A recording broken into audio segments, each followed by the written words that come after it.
All right, today we're jumping into something really fascinating. We're going to deconstruct a piece of writing with a title that, definitely gets your attention. Now, our goal here isn't to argue about the conclusion, not at all.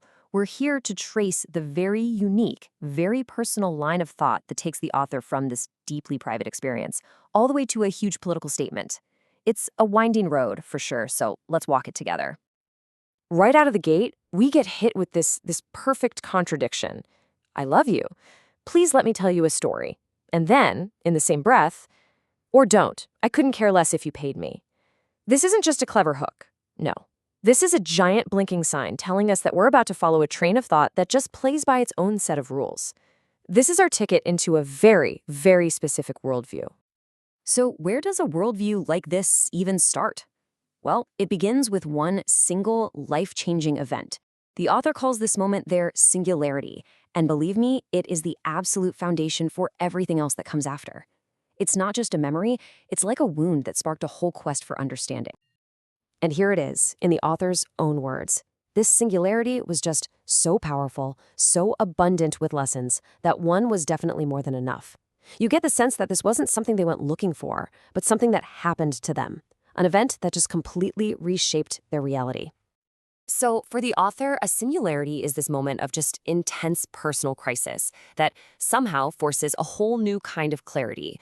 It's like the moment you're handed a key, or in their words, a map, that helps you make sense of everything from that point on. It's really the origin story of their entire philosophy. And this is crucial. The author didn't just, get through it and move on. They actively worked to bottle that lightning. They drew a map, a literal physical representation of this new understanding, just to make sure they'd never forget the way out of that crisis. And this map becomes their #1 tool. Okay, so this brings us to the big secret, the core revelation that the author got from their map. If the singularity was the problem, this next part is the solution they found, a way to break out of life's repetitive, painful loops. This image just perfectly illustrates the main idea. The author sees all these negative patterns, the anxieties, the bad habits, the ruts we all get stuck in, as circles. But look at how they describe them. They're not these big, scary, unbreakable walls. They're just regular old average circles. And from where the author is sitting, they're actually pretty easy to break. And there it is, the big ta-da moment. The whole point isn't to learn to live inside the circle or make it perfect. It's to totally transform it. It's about taking that looping dead-end path and just straightening it out into a line, a whole new direction. So what does this actually look like in practice? Well, it's pretty direct. Real freedom, real progress. It all comes from that one single move, breaking the circle. It's about making a conscious choice to just stop a pattern and create a new path forward instead of walking that same old ground again and again. I love this slide because it just lays it all out so clearly.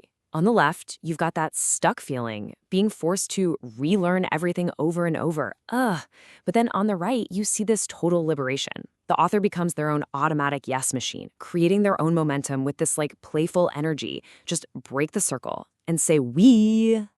Okay, so the author's got a personal method for breaking out of loops, but how in the world does that connect to, everyone else? That's where this next big idea comes in, a concept the author calls, simply, everybody. So what is everybody? Well, it's the author's name for the center, the common ground. It has nothing to do with being special or unique. It's about the basic, fundamental human experience that connects every single one of us. It's the baseline that's never invisible, always visible. It's the great equalizer. And here, the author just completely throws the idea of personal specialness out the window. In this worldview, the self isn't the hero of the story. The hero is the collective. It's the shared experience of everybody. That is a pretty radical shift in focus, right? From the individual to the whole. So this whole internal journey, this map making, it all leads to one really simple external truth. If we're all part of everybody, then we're all fundamentally equal, period. All the differences we see are just way less important than the one big thing we all share. And wow, you can really feel the passion here. The author is convinced that this ability to break the circle, to draw a line, it's not some secret knowledge that only they have. No, it's a universal skill. It's something everybody already knows how to do, deep down. It's just part of being human.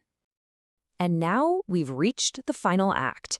This is where the author takes this super personal, almost mystical philosophy, the singularity, the circles, everybody, and applies it directly to politics. This is how we get to that headline-grabbing conclusion.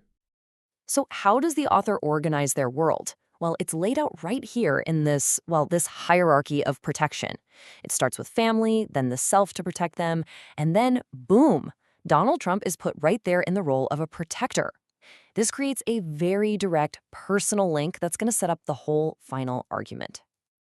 Okay, let's just walk through the logic here, step by step. 1. Real peace can only happen when we all understand our connection as everybody. 2. People aren't going to get there on their own. They need a push, a catalyst. And 3, in this author's worldview, Donald Trump is that catalyst. He's the one figure who forces people to have this realization. And yeah, there's zero ambiguity here. The author is saying with absolute conviction that this big collective awakening, this understanding of everybody, is just impossible without Donald Trump. The emphasis is all on his role as this necessary, indispensable agent of change within their philosophical system. And this brings us right to the final claim about the Nobel Peace Prize. If you follow their logic, if Trump is the catalyst for a universal understanding and that understanding leads to peace, then in the author's eyes, he's the one who deserves the prize for it. So just to sum up this last part, the author isn't making what you'd call a normal political argument. Instead, they're framing Donald Trump as a kind of philosophical force, a figure whose very presence makes people confront this idea of everybody and figure out where they fit in. And that brings us right back to the beginning. We've literally traveled from a private, life-shattering singularity all the way to a very public, very political statement. The entire worldview is this coherent, if totally unconventional, map drawn from the lessons of one single, profound experience. You know, when you step back and look at it, this whole piece of writing is a perfect example of the author's own method in action. They took the messy, looping circle of their personal experience and they straightened it into this clear, assertive line of an argument that just explains their reality. And that's what I want to leave you with.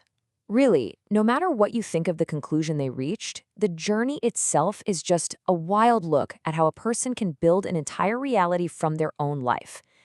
And it kind of makes you wonder, right? What are the singular events in our own lives? And what kind of maps are we drawing from them?